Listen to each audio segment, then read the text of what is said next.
Добар ден, почитувани гледачи на Слободна ТВ. Во Слободен печат разговараме на општествена тема. Овој пат ќе биде политиката на Европската Унија во контекст на соработката со Македонија. Ова особено е карактеристично и битно што Македонија се наоѓа пред нови парламентарни избори и секако мислењето од партнерите е многу битно во однос на тоа како ќе се позиционираат и политичките партии, а секако и владата. По тој повод за денеска ја поканив професор доктор Милка Димитровска од Институтот за социолошко-политичко правни истражувања во Скопје, со која и пред една година разговаравме на тема за политиката. Да видиме од тогаш дали некои лекции се научени, а други дали се подзаборавени. Добар ден, господи Димитровска.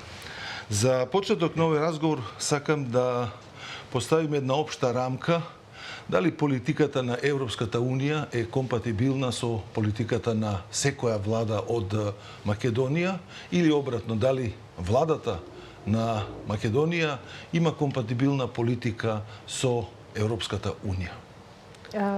Ајде, добро утро. Прво да се заблагодарам на поканата за гостување. Секогаш е задоволство да се биде овде. Емисијата е многу интересна, имате интересни гости и теми.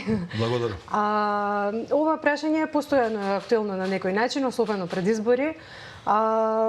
Европската политика, како што гледаме во последно време, има одредени осцилации и ние не можеме до крај да го следиме тој процес.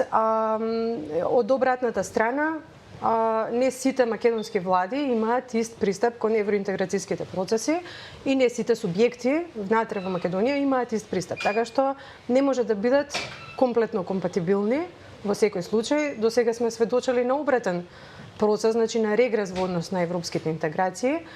Меѓутоа, оно што се надевам дека ќе следи, особено по изборите, е дека ќе се консолидира малку македонската политика и дека ќе се насочиме посериозно кон истите. Во рамките на ова политика што ја води Македонија со Европската Унија и нашето приближување како држава, секако е битно и мислењето на стратешкиот партнер, тоа се Соединетите Американски држави.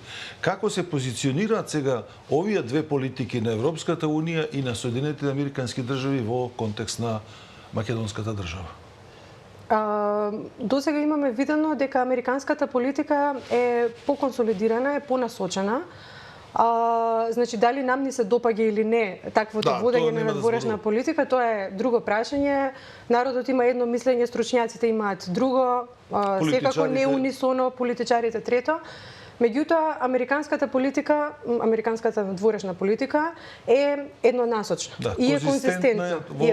Во однос на промената на политичката гарнитура. Точно. Додека, например, европските политики зависат од внатрешните констелации, прилики, движења, идеолошки позиционирања, борба за власт. И навистина треба да се биде вешт во политиката, за да може да се разберат тие процеси, барем за првите 5 години или 4 кога се има мандатот. Секако. Во овој контекст би сакал да го поставам и прашањето кое предизвика одредени актуелности во Македонија. Не сум сигурен дека ќе стигна да го напишат текстот на законот на начин како што можеби мисли владата или како што мислат експертите, а станува збор за закон кој доаѓа како препорака од Соединетите Американски држави пред се за лицата што се ставени на нивната црна листа. Тргнувајќи од предпоставка дека црната листа кажува или препорачува дека со тие личности кои што се огрешиле од законите на државата или мислењето на американската политика, би требало државата да постапува поинаку. Да, предпоставам дека станува збор за законот за рестриктивни мерки кој што е фактички во моментов предлог закон. Тој закон бара дополнително прецизирање и јас однапред морам да се оградам дека не сум кривичар, па не можам да ги коментирам содржинските аспекти и процедуралните, дури ни начинот на имплементација, бидејќи кривичарите и практичарите знаат како тоа би се реализирало во пракса, да речеме колку време би траела една рестриктивна мерка насочена кон кого и слично. Јас тоа не можам да го коментирам, меѓутоа можеме ние тука да се осврнеме на принципите на политиката и на правото. Значи, овој закон е обид на владата да даде дополнителен импулс, значи да на некој начин го поттикне јавното обвинителство на действување во насока на кривично гонење на одредени битни политички личности од Македонија. Овој закон значи се базира на како што кажавте вие, на црната листа на САД. Основата за неговото изработување всушност доаѓа како одговор на барањето на американската администрација дека државата мора да преземе нешто. Точно. Сега тука морам да кажам дека јас го почитувам заложбата на САД да се поттикне нешто во насока на борба со корупција, бидејќи како што знаеме ова е едно најгорливо прашање за нас. И на некој начин ова е почетокот. Дали е правилен пристапот ако се има предвид дека и според нашите закони ние не сме забранети или не сме во забранета зона да некои лица што се огрешиле од законот, конкретно криминалците, ги процесуираме? Каде е проблемот што се јави револтот од страна на луѓето што се од правната фера, од адвокатите и од другите, дека всушност носењето на овој закон е всушност политиканство или политичко решение? Да, ова е многу интересно прашање, особено како го поставивте и многу е добро што ја спомнавте реакцијата на правната фела. Значи, тој максималистички и легалистички пристап не е секогаш соодветен за толкување на одредени закони. Значи, ние имаме закони кои што се однесуваат на пример на наследното право, на семејното право. Можеби легалистичкиот пристап во согласно со општествените состојби може да се примени таму. Меѓутоа, вакви закони кои што имаат нагласена политичка компонента, мора едноставно да се земат, да се анализираат, да се интерпретираат од таа политичка перспектива. Сега тука што е главната дилема? Значи, во однос на малку нешто поопшто би сакала да кажам за односот на правото и политиката. А тоа е дека ваквите закони, кои што се една чувствителна линија помеѓу правото и политиката, дека мора да се толкуваат на еден специфичен начин и зависно од моменталната состојба. Неретко се вели дека правото е само слугинка на политиката, и нормата која што ќе се донесе, а не е во согласно со политичката волја, тоа е мртва норма. Нема волја да се да се спроведе. Меѓутоа, од друга страна, за што станува збор тука? Ова е закон кој што е носен на брзина, кој што не е јасно до крај како одел во претходната постапка, значи фали и транспарентност, недостига транспарентност во работењето, точно, на самата содржина. Второ, со него на мене лично не ми е доволно јасно која е точно улогата на владата во однос на поттикнувањето на јавното обвинителство. Доколку нејзината улога е многу силна, тогаш станува збор за кршење на начелото на поделба на власт. И тоа е многу проблематично. Следното прашање ќе го поставив, тргнувајќи од претпоставка дека за нас и како држава на НАТО и како држава што сакаме да бидеме членка во Европската унија, праќаме лоша порака кај овие 26 држави, односно 30 држави, доколку принципот владење на правото го прекршиме со донесување на вакви закони во кои што владата презема действија кои што не и се дадени со уставот. Добро, примарниот принцип е поделбата на власта тука, точно, и владење на правото. Го сублимицира прашањето низ призма на луѓе што се од правната фела, го кажа тоа. Јас се обидов сега да го ставам повеќе прашањето не толку стручно како правниците што го постават, туку од аспект на перцепцијата на политиката кога вие ќе донесете вакво законско решение, при тоа доведувајќи го правниот поредок во прашање. Да, сега значи тоа е еден принцип кој што е восстановуван со векови претходно, значи со револуција и слично, и навистина е многу чувствително прашање кога и како би можело малку да се превитка. Значи правото може да се превитка бидејќи неправото, бидејќи може да се стигне и до право и правда преку неправо. Така што не е секогаш тој правен принцип соодветен за примена. Некогаш мора да се примени политичкиот принцип и политичката волја. Дали е тоа овде потребно? Според мене во оваа ситуација не е доволно тешка ситуацијата да треба да се жртвува овој правен принцип, овој уставен принцип за да се добие оваа придобивка. Зошто? Затоа што нашите капацитети се тие. Јавното обвинителство е составено од истите тие луѓе. Значи не е дека се прескокнува. И со донесувањето на законот, пак тоа јавно обвинителство ќе мора да ги процесуира работите. Ако немаат кадри или ако е оцената повторно ќе речеме на овие меѓународни институции, пред се мислам извештаите на Европската комисија, дека највисоко ниво на корупција или со најнизок углед во државата се судството, што подразбира правосудниот сектор, обвинителство и судиите. Како тогаш ќе се дојде до позитивен ефект со самото донесување на законското решение? Владата ќе има некаков став, па ќе ги мава по уши обвинителите? Тоа конкретно решение не е јасно сосема во законов. Значи кои се инструментите на владата, инаку владата и во моментов има... По што слушаме се сведува на некаква препорака. А таа препорака всушност го дерогира уставниот поредок.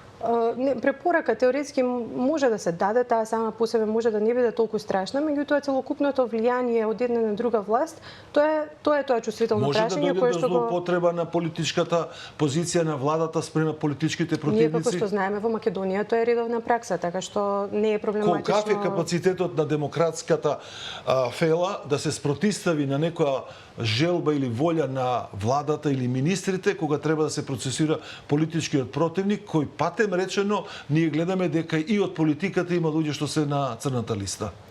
Таа црна листа прво е релативно кратка и само да спомнеме дека таа е листа на извршната власт. Значи не се тоа процеси кои што се водени во САД, значи нема должна постапка каде што имало презумпција на невиност и слично. И сепак малиот број на лица укажува на селективна правда, селективната правда сепак е неправда и има едно битно прашање, зошто на пример на таа црна листа е Мерко, а не Али Ахмети, значи тоа се едни принципиелни прашања. Да.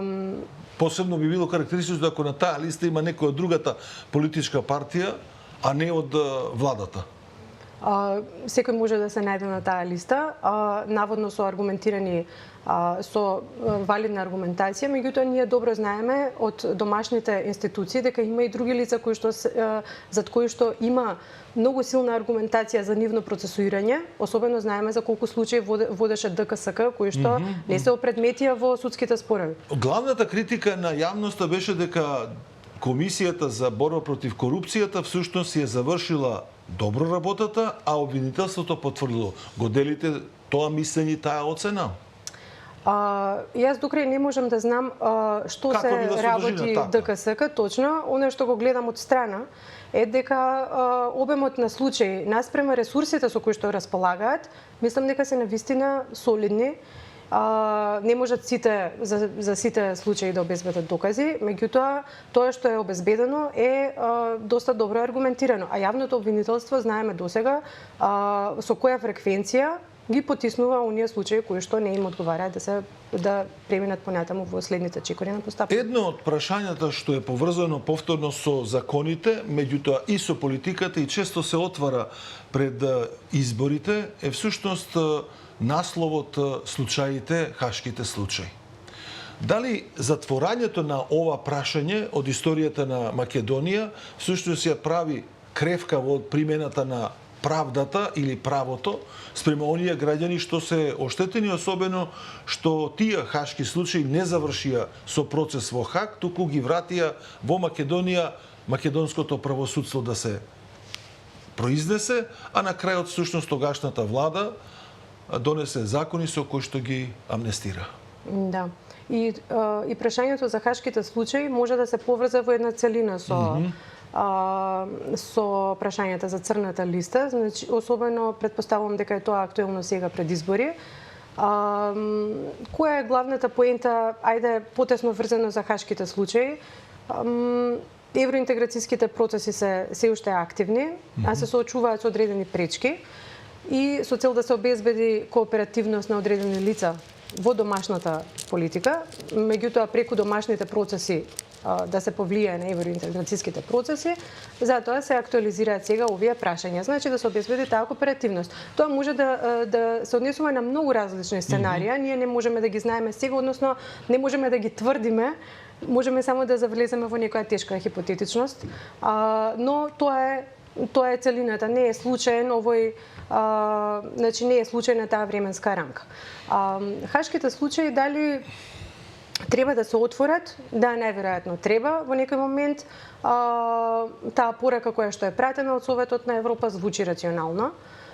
Меѓутоа, Треба да се ајде бара времето или тајмингот. треба да се бара време Или и нови повторно субјекти. и повторно да кажеме дека сепак се е тоа врзано со политичката воља и тука правната димензија едноставно сите ја знаеме. Правната димензија е таа дека тоа се дела кои што никогаш не застаруваат и така натаму, тоа е веќе ноторно, меѓутоа она на што треба да се внимава е целокупната политичка констелација.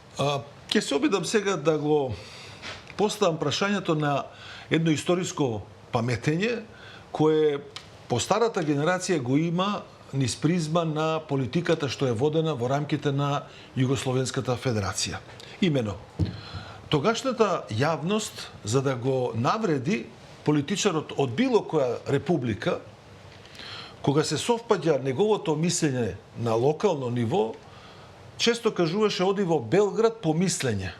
Тоа важеше и за добар дел уредници во јавниот сервис, односно во државните вестници, бидејќи тие беа што беа, и воопшто се создаваше мислење дека недоволната критичност спрема Белград е всушност слабост на републичкото раководство да ја манифестира собствената политика. Веројатно во тој поглед словенечката политика била исклучок. Сега кога ја гледаме таа историска позиција на Македонија и кога сме членка на НАТО, сме речиси во идентична ситуација дека за секоја работа или не дај Боже за секоја ситуација да ги прашуваме во Брисел. Имате ли впечаток дека одењето во Брисел и одењето во Вашингтон е понижувачко во однос на позицијата на Македонија кога би го ставиле овој историски контекст на тогашното републичко раководство во однос на сојузната влада? Ова ви го кажувам низ призма на јавноста која што очигледно не е задоволна на начинот на кој што овие два партнера ја водат политиката. Значи овде не станува сега збор за правото, туку збориме за право. А истовремено се земаат примери од Унгарија, Хрватска, од Полска, па и од други држави, Грција, па дури и Бугарија, како тие во рамките на Европската унија ја манифестираат својата национална политика.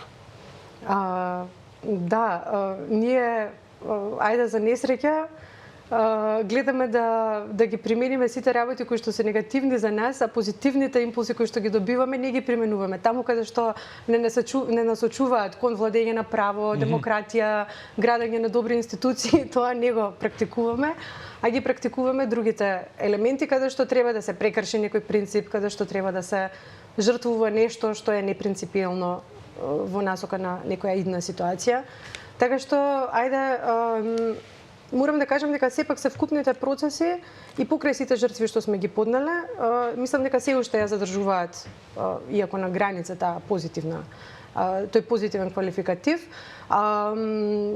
Европската унија прво и ние не ја слушаме до крај, второ и таа не е толку инзистентна и трето гледаме дека не располага со таква моќ или таква острина. И со таква острина за тоа што сака да го направи. И тоа најмногу го гледаме по аналогија со Бугарија, по аналогија со другите земји кои што и тие кокетира во рамките на собствените принципи, кога беше политиката за прием на Македонија во Европската унија. И повеќе од еклатантно е тоа дека тие самите не се држат до своите вредности и принципи кои што ги навеле во своите основни документи. Така што јасно е дека Македонија го заврши процесот на исполнување на критериумите за членство во Европската унија и одеднашка после приемот во НАТО, Бугарија води политика на влошување на односите со Македонија. Да.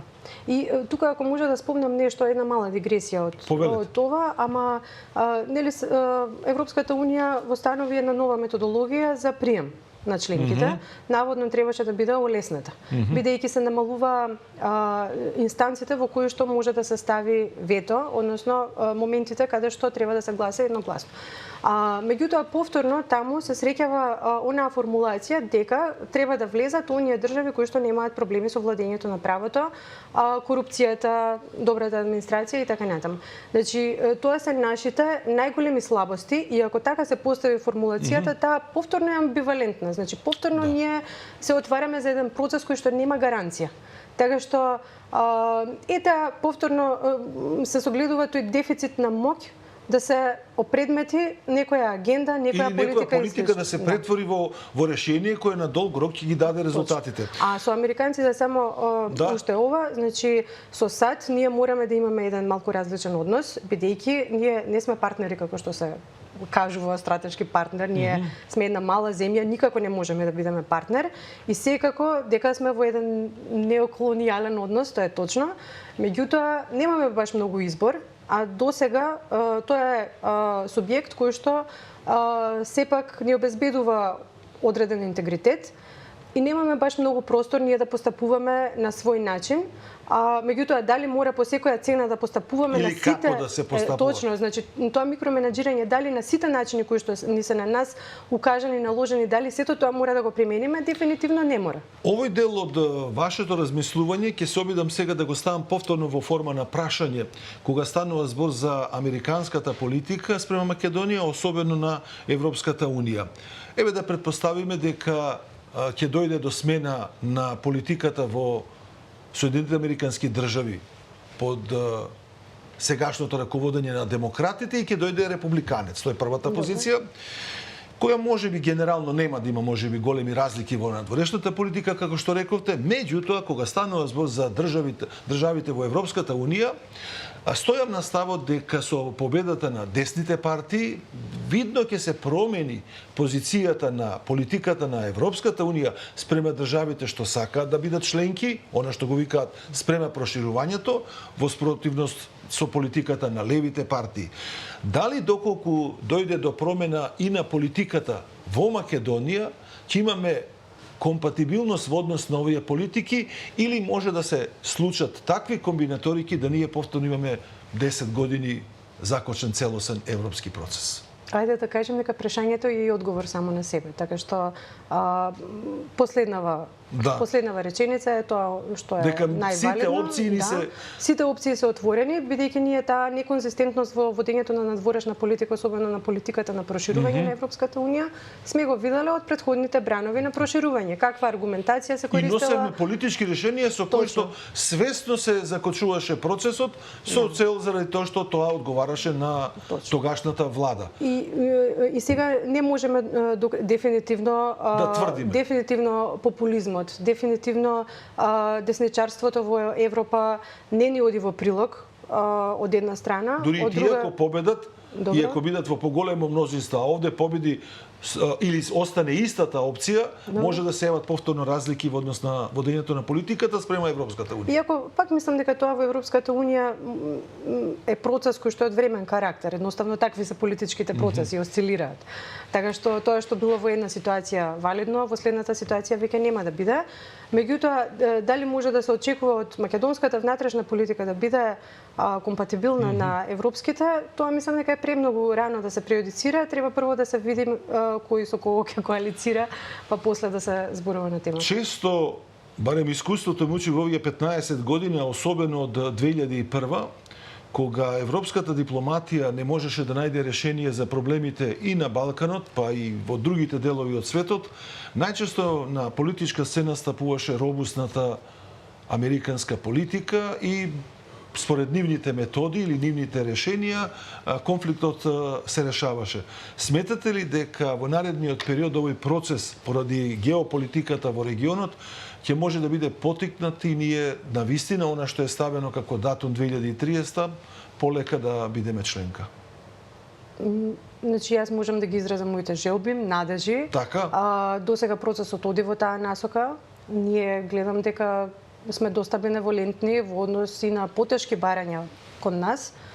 Така што се надевам дека тоа ќе се опредмети и да, САД е еден многу битен фактор во тие европски интеграции. Значи, не е таа држава надвор од нив, напротив, е многу влијателна во овие процеси. И за крај на овој разговор, дали мислите дека црната листа на личности од нашево соседство ќе ги земеме, Бугарија, Хрватска, Романија и слично, би потикнало носење вакви закони како ние што донесуваме, а членки се на Европската унија. Со оглед дека другите субјекти рекоа дека ова е прв закон кој што би бил донесен по примерот на онак. И дали борбата против корупцијата, која што факти дека има и во земјите на Европската унија, се справуваат со други средства. Ништо чудно, вие спомнавте робусна политика, меѓутоа нели има и меки политики и ние Така сме едно тло за на некој начин експериментирање со теории за меѓународни односи.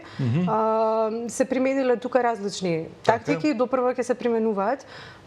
Така што ништо чудно да следат такви закони во соседните земји.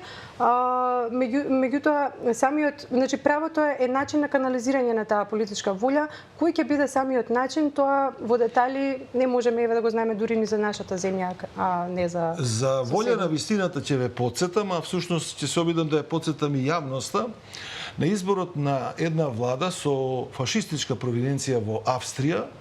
Ставот на добар дел десни партии што беа на власт во Европската унија релативно беше дипломатски коректен.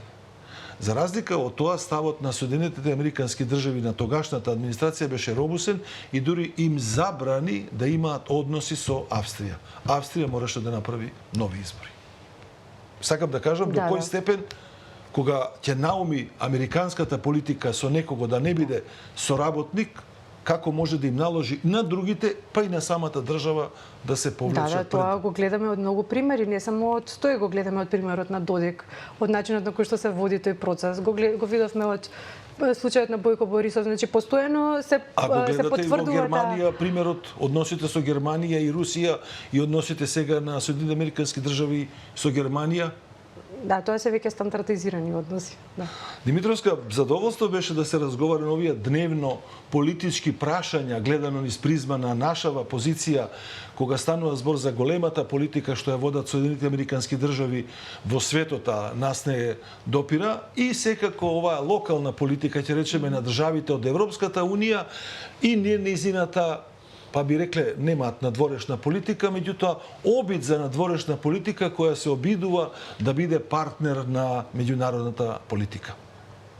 Добро, ајде, не би рекла дека нема надворешна политика, ја има и се води и тоа со значителни ресурси, меѓутоа е дефицитарна, особено во однос на некој по... Или на ефектите што се обидува да ги направи.